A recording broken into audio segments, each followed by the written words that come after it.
What's up, everybody? I hope y'all are having a wonderful day. I'm Anthony. On today's video, we are going to be continuing our conversation about herbal remedies. This one's going to be on garlic. More specifically, I'm going to show y'all how to make a garlic tincture. Stay tuned.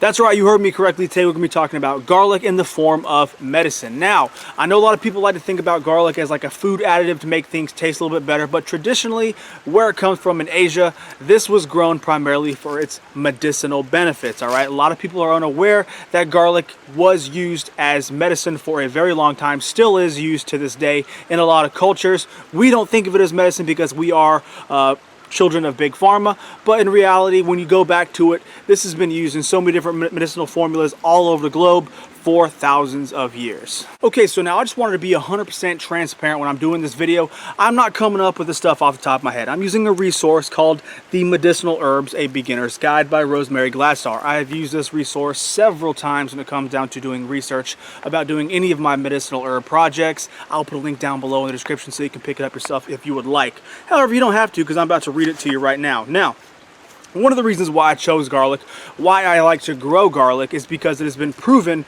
especially by the NIH, to be antiviral, antiseptic, and antibacterial.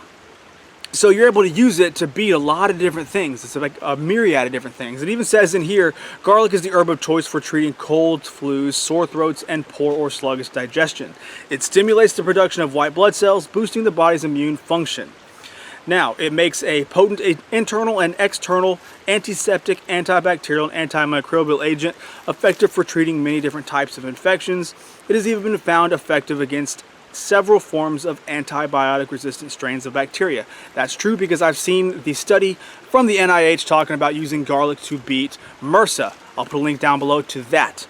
And garlic is a well-known vermifuge, and it is used to treat intestinal worms in humans and animals. So this is one of those things where if you are going to be doing any kind of herbal medicine on your own, maybe giving yourself a chance to beat things that maybe you have to get big pharmaceutical help to do, it might be a good idea to try this out first. I'm not saying this is going to heal everything possible, but that's not the point of herbal medicine. Herbal medicine is to be able to do a proactive early treatment to maybe avoid having to go to the hospital. So we're gonna make a garlic tincture today because garlic tincture is a form of using an extract of the garlic in a medium that holds it so bacteria can't grow. Now, when making a tincture, you need three things. You need a jar or vessel to hold it. You need the actual product you're going to be using. This is going to be garlic because we're making a garlic tincture. And you need a form of fluid to be able to pull the extract out of that garlic. There are three different types. You have the glycerin type, where you can use like a vegetable glycerin to be able to draw those nutrients out. You can use a vinegar, or you can use alcohol. For me personally, I like using Stoli because it is a good quality vodka that doesn't impart too much of a flavor. So I can use this and not have to worry about any kind of off taste. Now, when you do any kind of glycerin or vinegar, just know that that shelf life is going to be a little bit shorter than using a high proof distilled alcohol, because especially glycerin, bacteria, I know this is antibacterial, but bacteria can still grow in that kind of environment. If you put it in a high alcohol environment, bacteria can't grow, so that gives you the longest shelf life. The first thing we're going to have to do is we're going to have to take our garlic, peel it into individual cloves, get all the paper off them, and put them into this jar. Alright, so now that you have your garlic peeled and ready to go, you're going to want to take something like a piece of wood, whatever, mallet, to make sure that you can crush those cloves to get the most out of them. Now, you can leave them whole, there's no big deal if you do so, but I just like to take something like this and just work my way down and crush the cloves to release some of the juices and to allow as much of that inner garlic to work its magic. Cool.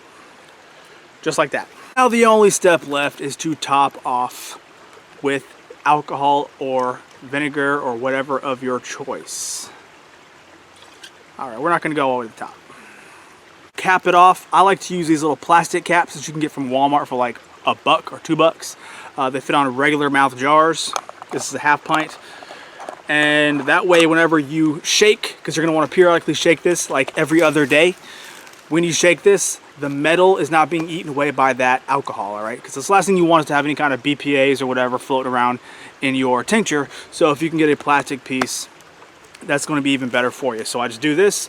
Now you put it in a cool, dark place like a pantry, somewhere that the light can't break everything down, and you will leave this for about 2 to 6 weeks. Obviously, the longer you leave it, the stronger it's going to be. But make sure you go in there about every other day and do that. All right.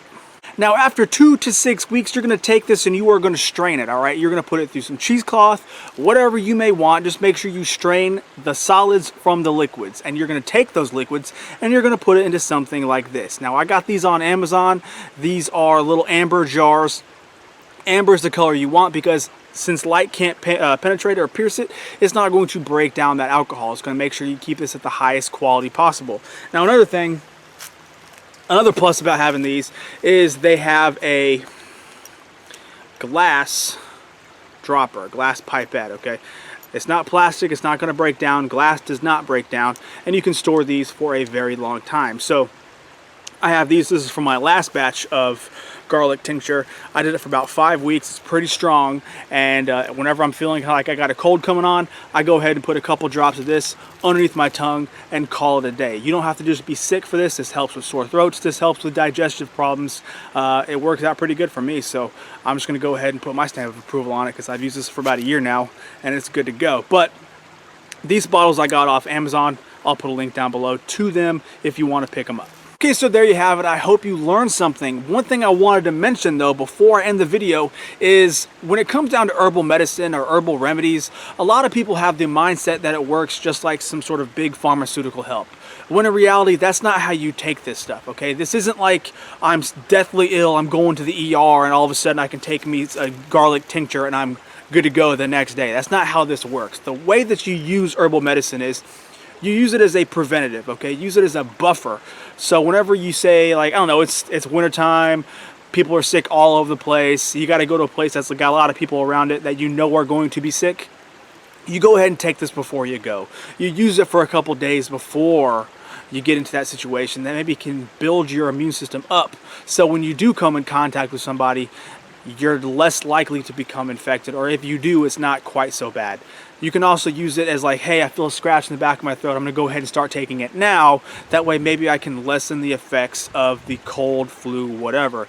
That's the point of taking this. This isn't one of those things where you can be like, hey, cool, I'm deathly ill, I'm gonna take this and all of a sudden I'm not gonna die, all right? That's not how herbal medicine works, and I wanna make sure I'm not giving any kind of false pretenses because I don't want you to think that that's what I'm trying to say, okay? So herbal medicine only goes so far. There's a reason why pharmaceutical help is around. But I just wanted to give you a reason. If you could do this, maybe it can make your life a little bit easier. Maybe you can get to work. Maybe you can make a little bit more money without having to take a day off. That's the whole purpose, all right? Hope this video helped you. If it did, please do me a humongous favor and give me a thumbs up.